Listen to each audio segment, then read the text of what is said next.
성경 말씀을 같이 보겠습니다. 사도행전 27장 9절부터 26절까지입니다. 좀 긴 성경 부분이죠. 사도행전 27장 9절부터 26절까지.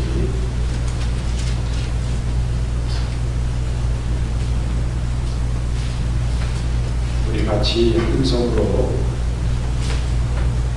읽도록 하겠습니다. 9절부터 26절인데요. 시작. 여러 날이 걸려 음식하는 전이가 이미 지났으므로 행선하기가 미태한지라 바울이 저희를 권하여 말하되 여러분이여 내가 보니 이번 행실이 화물과 배만 아니라 우리 생명에도 타격과 많은 손해가 있으리라 하되 백부장이 선장과 선주의 말을 바울의 말보다 더 믿더라. 그 안구가 가동하기에 불편하고 거기서 떠나 아무쪼록 베닉스에 가서 가동하 짜는 자가 더 많으니 베닉스는 그레데 안구가 한편은 동부를 한편은 동남을 향하였더라. 남분이 수하게 불매 저희가 득이한 줄 알고 다슬가와 그레데 해변을 가까이 하고 행성하더니 얼마 못 되어 성 가운데서 유라굴로라는 안분이 대작하니 내가 밀려 바람을 맞춰 갈 수 없어 가는 대로 두고 쫓겨가다가 가도다라는 작은 섬 아래로 지나 간신히 거루를 잡아 끌어올리고 줄을 가지고 선처를 들러안고 스르디스에 버리다 두려워 연장을 내리고 그냥 쫓겨가더니 우리가 등락으로 심히 애쓰다가 이튿날 사복들이 짐을 바다에 끼고 버리고 사흘째 되는 날에 배의 기구를 저희 손에 내어버리니라. 여러 날 동안 해와 별이 보이지 아니하고 큰 풍랑이 그대로 있으되 구원의 영안이 다 없어졌더라. 여러 사람이 오래 먹지 못하였음에 바울이 가운데 서서 말하되 여러분이여 내 말을 듣고 그레데에서 떠나지 아니하여 이 타격과 성성을 명하였다면 좋은 구원하였었느니라. 내가 너희를 원하노니 이제는 알지마라.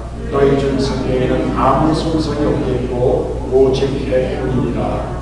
나의 속담과 나의 성지는 하나님의 사자가 어제 밤에 내 곁에 서서 말하되 바울아 두려워 말라. 내가 가이사 앞에 서야 하겠고 또 하나님께서 너와 함께 행선한 자를 다 내게 주셨다 하였으니 그러므로 여러분이여 안심하라. 나는 내게 말씀하신 그대로 되리라고 하나님을 믿노라. 그러나 우리가 한 손에 걸리라 하더라. 아멘. 인생은 항해이다. 이런 말 한 사람이 많지요. 고대 로마 철학자인 세네카도 이런 말을 했고 또 우리가 잘 아는 성 어거스틴도 인생은 항해다 이런 말을 했습니다. 왜 철학자들이 이런 얘기를 했을까? 왜 성 어거스틴이 인생을 항해라고 얘기했을까? 배를 타고 항해를 하다 보면 예기치 않는 기상의 변화로 어려움을 당하게 됩니다. 우리 인생은 단 한 시간도 예측할 수 없는 바다와 같습니다.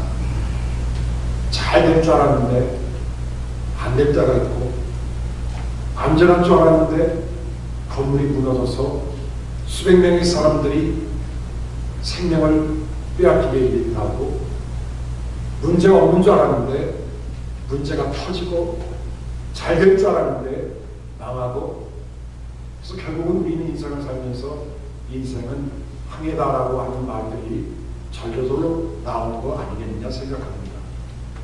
자녀를 기를 때도 그렇고 사업을 할 때도 그렇고 직장생활 할 때도 그렇고 목회자가 목회를 할 때도 보면 진짜 목회는 항해다. 예측을 할 수 없고 불가항력적인 일들이 계속 생기는 때가 많기 때문입니다.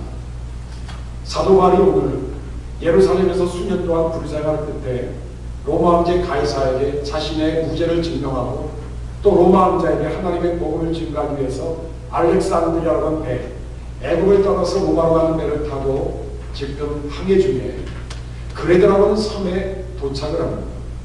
그레데라는 섬 남서쪽에 미양이라는 곳에 도착했는데 그때가 바로 겨울철입니다. 지중해 연안은 겨울에는 굉장히 큰 태풍이 불기 때문에 배가 안 다니는데 아침 부득불 갈 수밖에 없었습니다. 사도바울이 얘기합니다. 지금 겨울철인데 지금 배를 안 가게 하게 되면 배도 상하고 여기 배를 탄 많은 사람의 생명도 없어질 수 있으니까 여기서 과도를 하고 겨울이 지난 다음에 배를 타고 로마로 가는 건 어떻게 됩니까? 그러나 선장과 선주와 그리고 바울을 데리고 가는 백부장의 마음은 달랐습니다. 백부장 입장에서는 빨리 로마 황제에 데리고 가야 되겠고 선장 입장에서는 빨리 배를 들이대서 또 배를 타고 또다시 애굽으로 와야 되겠고 선주 입장에서는 애굽에서 굉장히 많은 곡물을 싣고 로마로 가는데 이 곡물이 오랫동안 썩게 되면 손해가 나니까 선주 입장에서도 빨리 가고 싶은 마음이 간절했을 것입니다.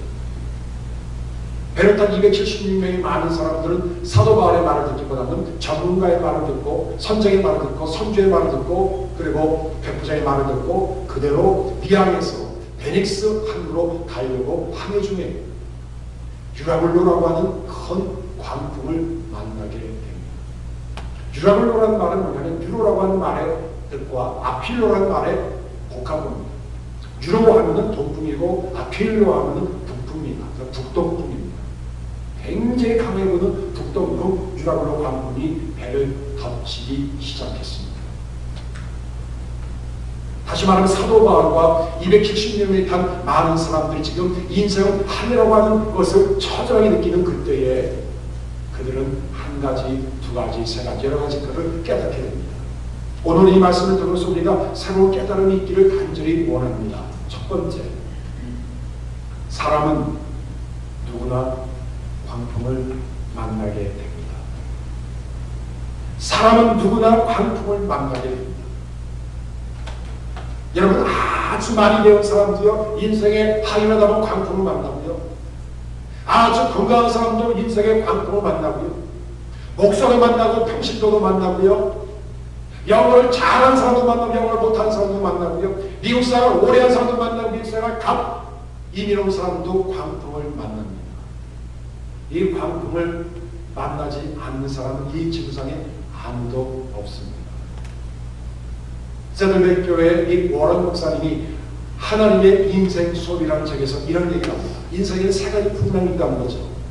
첫 번째 풍랑은 나의 실수와 잘못과 허물로 일어나는 풍랑이 있다. 맞는 것 같아요. 내 실수로 인해서 풍랑이 일어나요. 내가 부주의한 것 때문에 내 죄로 인해서 많은 사람들이 고생을 하고 나도 고생하고 우리 가정도 고생할 때가 얼마나 많아요. 그렇죠? 또 다른 사람 때문에 일어난 풍랑이 있다는 거죠. 프리웨이를 타고 운전을 하는데 갑자기 뒤에서 차가 딱 맞게 되면 나는 아무런 잘못이 없지만 뒤에 오는 차 때문에 내 인생에 풍랑이 옵니다. 폴리스를 불러야 되죠. 인슈런스를 클레임을 해야 되죠. 병원을 사야 되죠. 그 사람이 또 술을 하게 되면 또 법정에 서야 되죠. 뭐 여러 가지 복잡한 일들이 우리 풍랑에 오게 됩니다. 리고런 목사님이 또 하나의 풍랑을 소개하고 있는데 그 풍랑은 하나님이 일으키는 풍랑이라고 했습니다. 여러분 우리가 풍랑을 만났을 때 예기치 않은 고통과 어려움을 당했을 때 우리는 세 가지 중에 한 가지를 택해요. 아니 세 가지 중에 어떤 것인가를 분별할 수 있는 능력이 있어야 돼요. 이것이 나의 실수와 허물로 일어나는 풍랑인지 아니면 다른 사람 때문에 내가 그냥 애꿎게 당하는 풍랑인지 아니면 나의 잘못도 아니고 그 사람의 잘못도 아닌데 하나님이 특별한 어떤 레슨을 주기 위해서 하나님 나에게 주시는 풍랑인지를 구분할 수 있는 지혜가 우리에게 필요합니다. 우리가 병이 들었을 때도 그렇고요. 사업가 망했을 때도 그렇고요. 자녀에게 문제가 생겼을 때도 그렇고요. 나에게 어떤 문제가 생겼을 때도 그렇고요. 교회적으로 개인적으로 문제가 생겼을 때 우리는 이것이 나의 실수 때문에 오는 문제인지 아니면 외부의 환경 때문에 오는 문제인지 아니면 하나님이 나에게 어떤 특별한 교훈과 어떤 목적을 주기 위해서 주시는 풍랑인지를 우리가 구분할 줄 알아야 된다는 거죠. 여러분 참 이상해요. 지금 사도 바울이 로마로 성지순례 가는 사람이 아니에요.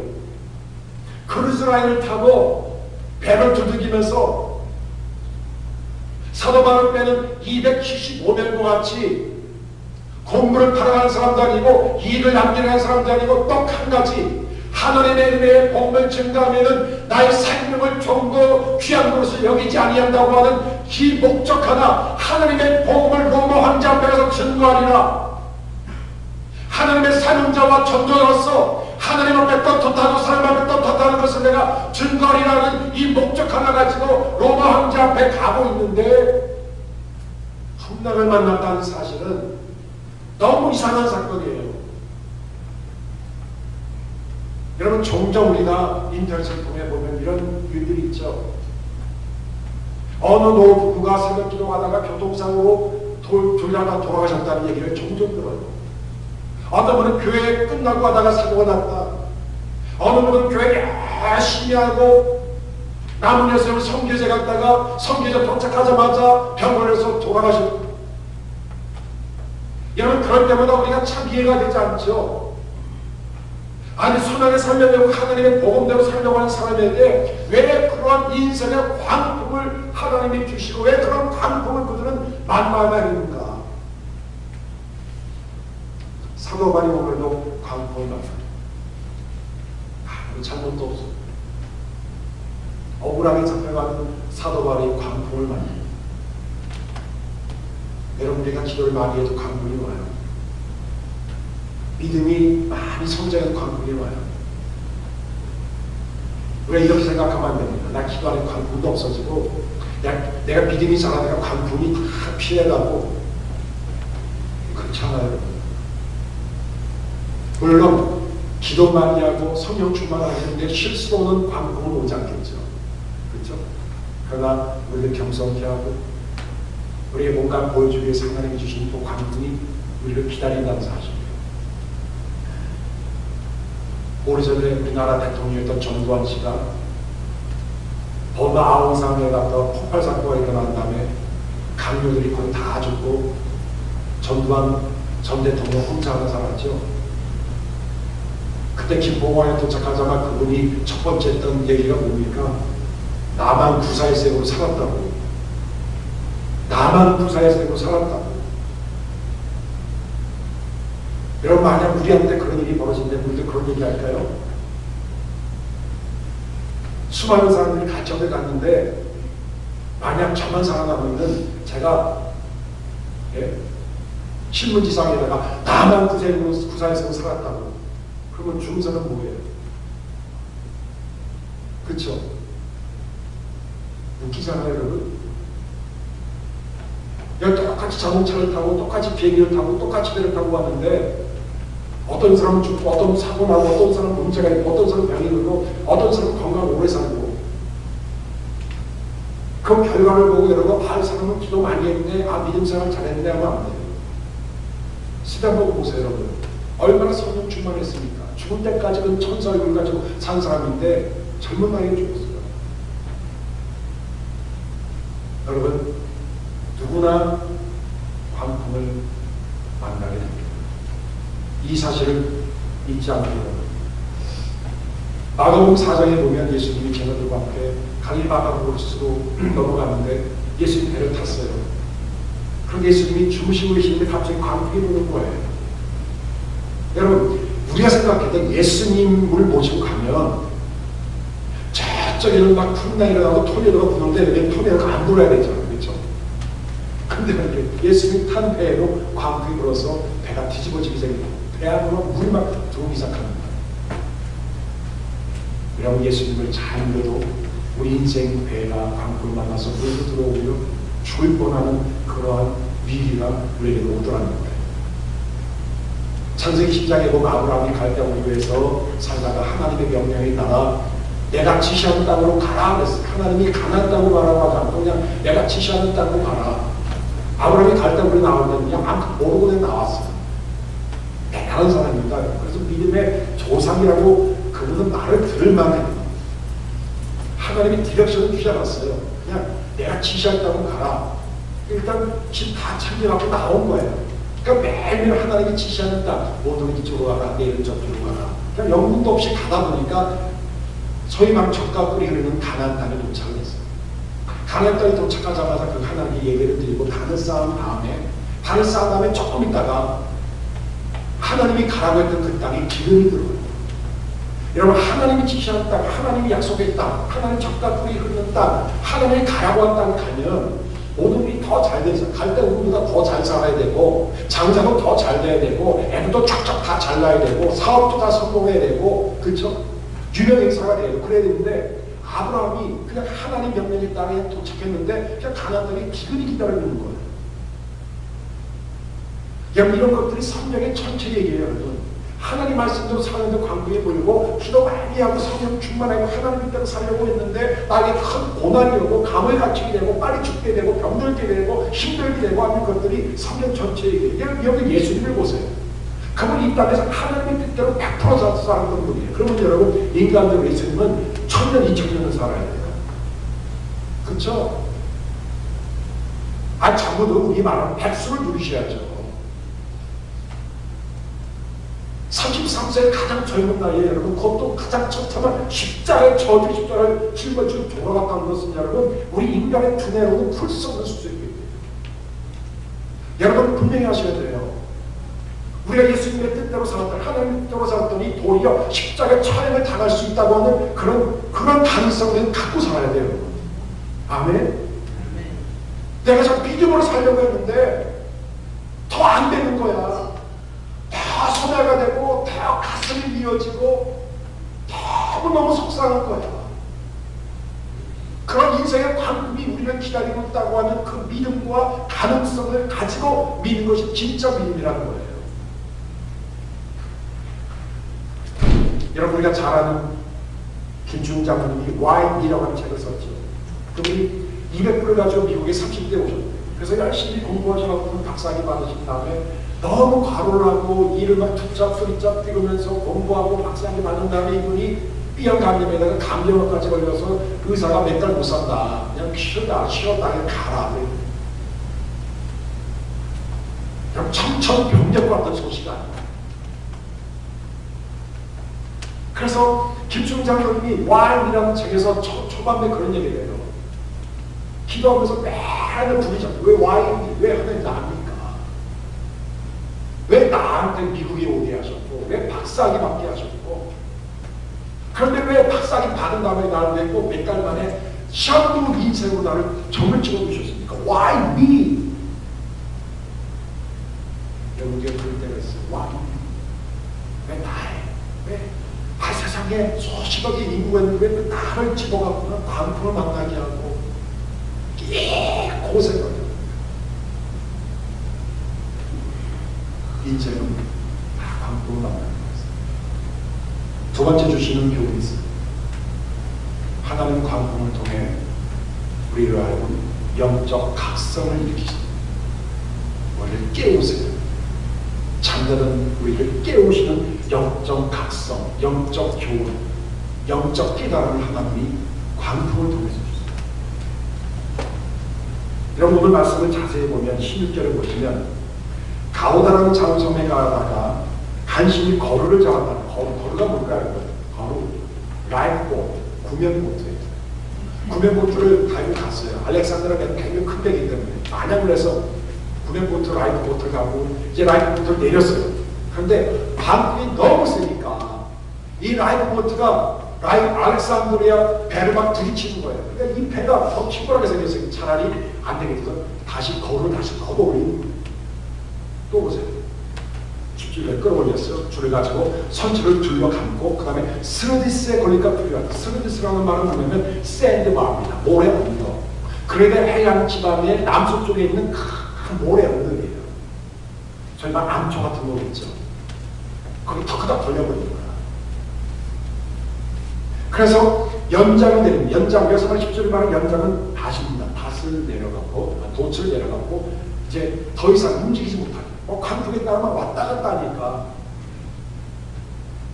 그런 절체 정명의 위기 속에서 사도 바울과 사도 바울의 모든 사람들이 두 가지 영적 각성을 하게 돼요. 첫 번째 15절에 배가 밀려 바람을 맞춰 갈 수 없어 가는 대로 두고 쫓겨가요.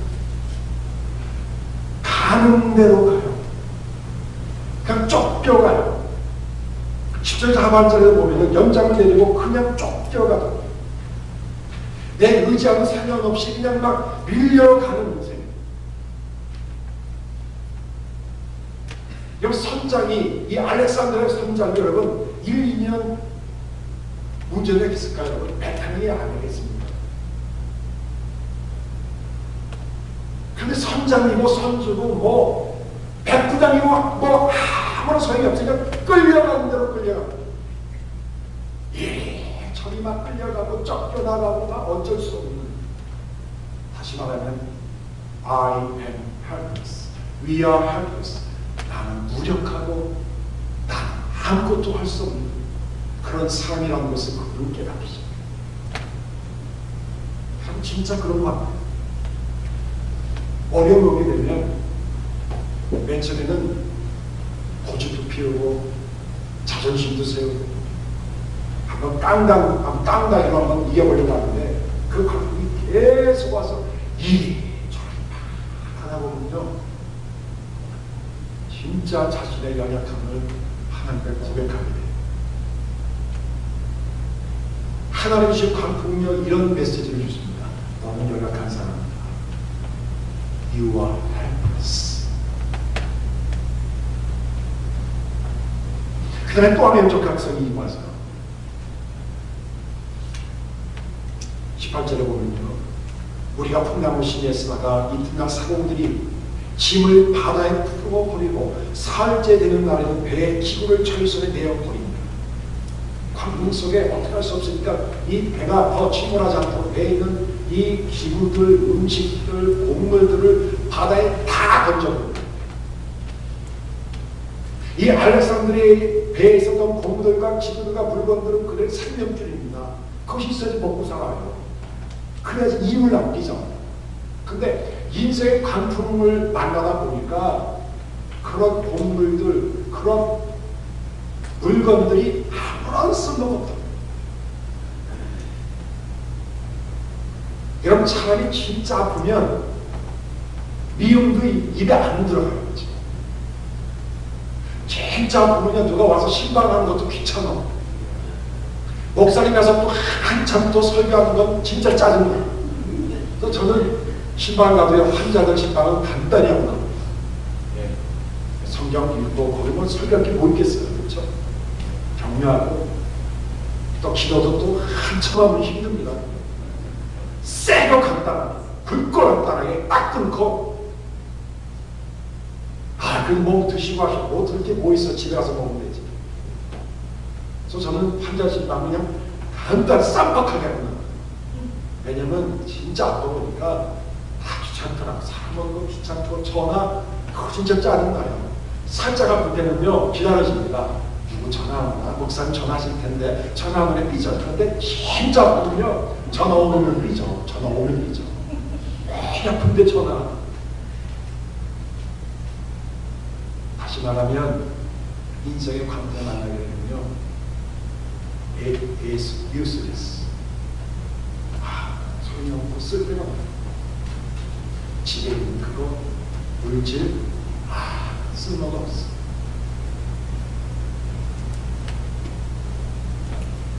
그럼 이사 가보면 알잖아요.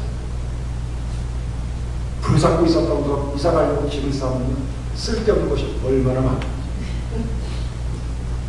그래서 우리 집사람하고 저랑 얘기한 게 있어요. 얘는 다 잠들어가고 우리 둘이만 있게 되면 왕래다 아파트에 침대 하나 텔레비전 봐야 되니까 텔레비전인데 또 손님 오면 또 방석에 앉으면 또 다리가 보니까 소파 하나 식탁 하나 우리 둘이서 해먹을 밥솥하고 그릇 있게 That's it. 소용이 없어. 진열장에 있는 화려한 그 장식 보자기들 그게 뭐가 소용이 있어? 가죽 소파, 천 소파 여기 하나 저기 그게 뭐가 소용이 있어? 텔레비전이 하나, 리빙룸이 하나, 안방이 하나, 건너방이 하나, 화장실 하나 그게 뭐가 소용이 있어? 진짜 아무런 소용이 없어요. 침대 하나에다가 냉장고에다가 그냥 텔레비 조그만 거 텔레비 없어도 되겠어요. 인터넷 하면 되니까 노트북 하나 갖고 다니면 됩니다. 인생의 별거 아닙니다. 저도 지금 집에 구두가 3켤레 정도 있어요. 까만 3켤레가 있는데 매일 힘든 것만 신고. useless. 영적 깨달음. 여러분 집에 가시면서 한번 인벤토리 해보세요. 인생의 인벤토리. 쓰잘데없는 것이 너무너무 많아. 너무너무 많아. 집에 너무 많기 때문에 멀리 여행 갈 때 불안한 거야. 뭐 깜짝이야. 집에 별로 없으면 불안할 거 없어요. 그냥 그라지면 내리면 되는 거고 그냥 대충 사가도 도둑놈이 와도 뭐 갖고 게 있어요. 제가 부목사 할 때 다른 부목사님 집에 그분은 교회 사택에 살았는데 진짜 아무것도 없는 거예요. 그래서 주일마다 예배 시간에 도둑놈이 정기 방문을 왔어요. 동네 도둑놈들이 번갈아가면서 하는데 나중에 안 와. 왜냐면 아무것도 없어요. 그러니까 목사님이 경비 화장대 위에다가 항상 써놨어요. 죄송합니다. 아무것도 없었어요. 냉장고 여시면 거의 먹을 게 조금 있습니다. 그거 하나 써놓더라고요. 그럼 제가 봐도 가져갈 게 아무것도 없어요. 여러분 useless. 다 버려요. 인생의 가능성을 다 버려요. 마지막 세 번째. 감동 속에서는요 하나님을 경험할 수 있습니다. 아멘. 하나님을 경험할 수 있습니다. 자, 오늘 말씀 보시면 23절 보세요. 나의 속한 마, 나의 섬기는 하나님의 사자가 어젯밤에 내 곁에 서서 말하네. 바울아 두려워 말라. 내가 가이사 앞에 서야 하겠고 또 하나님께서 너와 함께 행선한 자를 다 내게 주셨다 했으니 그러므로 여러분이 안심하라. 나는 내게 말씀하신 그대로 되리라고 하신 하나님을 믿노라. 자, 오래전 청년 학생한테 이런 재미있는 얘기를 들은 걸 제가 메모해둔 걸 발견했어요. 시험 볼 때 한심한 애들 시리즈가 있더라고요. 첫 번째, 누가 빨리 쓰고 나가나 시합하는 애들. 자기 등수보다 반 등수에 신경 쓰는 애들. 시간 계획만 짜다가 밤 꼴딱 새는 애들. 시험 때만 되면 교육 현실에 대해서 비판하는 애들. 당일치기로 밤샜는데 시험 일정 잘못 알아서 다른 날 시험 보고 준비해오네. 밤새껏 터는 페이퍼 만들어 놓는데 집에 두고 그냥 오네. 아, 그럴 때 있죠 여러분. 자기 성적 기억 못하면서 쟤는 몇 등이고 줄줄 외우다 이거든. 마지막이 기가 막혀요. 공부 못한다고 꾸중하는 부모님에게 요즘 비관 자상을 하는 애들이 얼마나 많으냐고 큰소리치는 애. 맞죠? 여러분 시험을 보면요, 시험 보는 이유는 뭔가 깨달으려고 하는 거잖아요. 너 실력이 얼마 정도고 너가 약하고 뭘 잘하고. 하나님이 주신 이 광풍은요 목적이 한 가지예요. 하나님을 경험할 수 있는 기회다. 하나님을 만날 수 있는 기회다. 하나님을 바라봐라.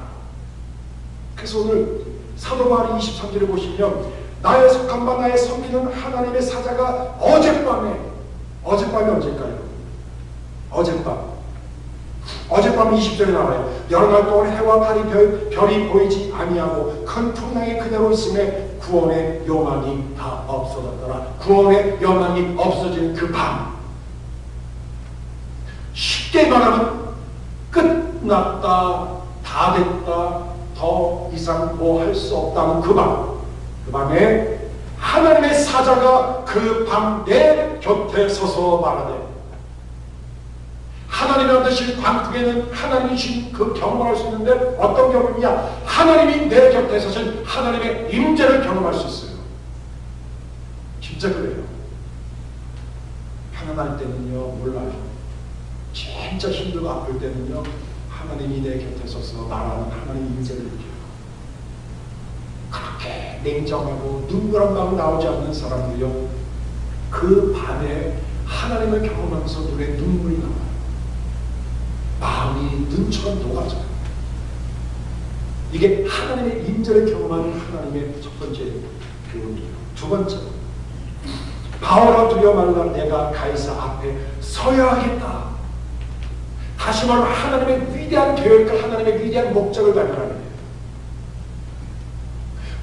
얼마나 높고 얼마나 깊고 얼마나 센지. 그러나 사도 바울아, 하나님의 계획과 하나님의 목적은 더 높고 더 깊고 더 길고 더 강하다. 너는 반드시 가이사 앞에 서야 되겠다고 하나님의 목적을 발견합니다. 여러분이 영적인 슬픔에 빠졌을 때 상할 수 있는 방법, 하나님이 나와 함께 하신다. 하나님이 위대한 계획과 목적을 갖고 계십니다.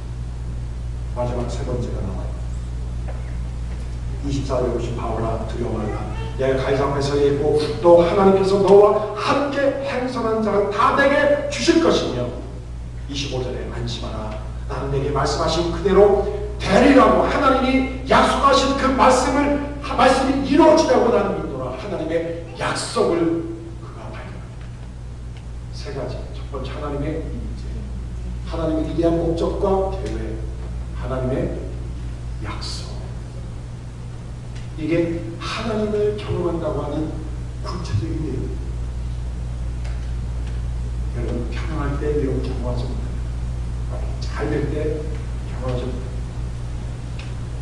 막 움직이고 힘들 때 여러분 잠드는 자가 펀떡 일어나서 하나님의 교훈을 얻고 영적 각성이 일어나게 된다는 것입니다.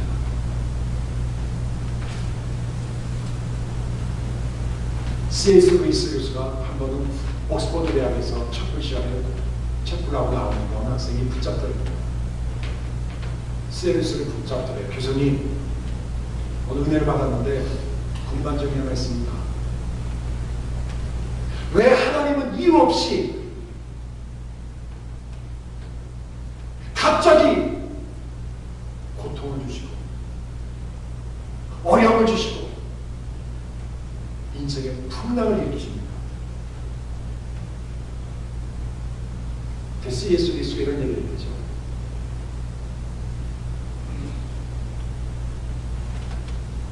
고통이 있고 풍랑이 있어도 교만한 인생인데 고통이 없고 풍랑이 없으면 사람이 얼마나 교만해질까요? 인생의 풍랑과 고통은 귀먹은 세상 사람들에게 하나님의 말씀을 들려주는 확성기에 불과합니다. 여러분, 인생의 풍랑 속에서 우리는 하나님을 듣게 되고 하나님을 만나게 되고 하나님을 경험하게 돼요. 인생의 광풍을 만나게 세 가지를 정리하셔야 돼요. 광풍은 누가 다 만났는구나. 광풍을 통해서 하나님이 나를 깨우시는구나. 광풍을 통해서 하나님을 경험하게 합니다. 이런 놀란 말씀의 깨달음이 우리 성도들에게만 이루어지는 거죠. 기도합니다. 하나님, 광풍이 부는 것은 우연의 일치가 아니라